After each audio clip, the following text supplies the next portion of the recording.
ആക്രമണങ്ങൾ കൂടിക്കൊണ്ടിരിക്കുന്ന ഈ സാഹചര്യത്തിൽ സുപ്രീം കോടതിയുടെ ഒരു സുപ്രധാന വിധി പുറത്തു വന്നിരിക്കുകയാണ്. കുട്ടികളുടെയും വയോധികരുടെയും സുരക്ഷയെ മുൻനിർത്തി സുപ്രീം കോടതി ശക്തമായ ഒരു മുന്നറിയിപ്പാണ് നൽകിയിരിക്കുന്നത്.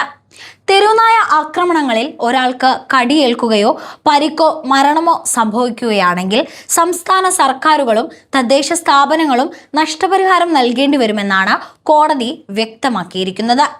ഇതിനു പുറമെ തെരുവു നായ്ക്കൾക്ക് ഭക്ഷണം നൽകുന്നവർക്കും ഉത്തരവാദിത്വം ഉണ്ടാകുമെന്നും കോടതി പറഞ്ഞിരിക്കുകയാണ്.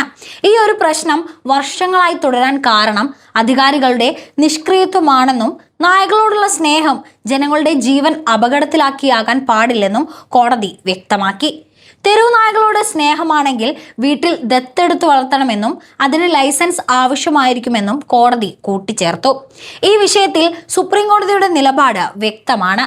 സ്നേഹവും കരുണയും ഉത്തരവാദിത്വത്തോടൊപ്പം വരണം. ഇത് നായകൾക്കെതിരെയായല്ല, മറിച്ച് മനുഷ്യരുടെ സുരക്ഷയ്ക്കാണ്.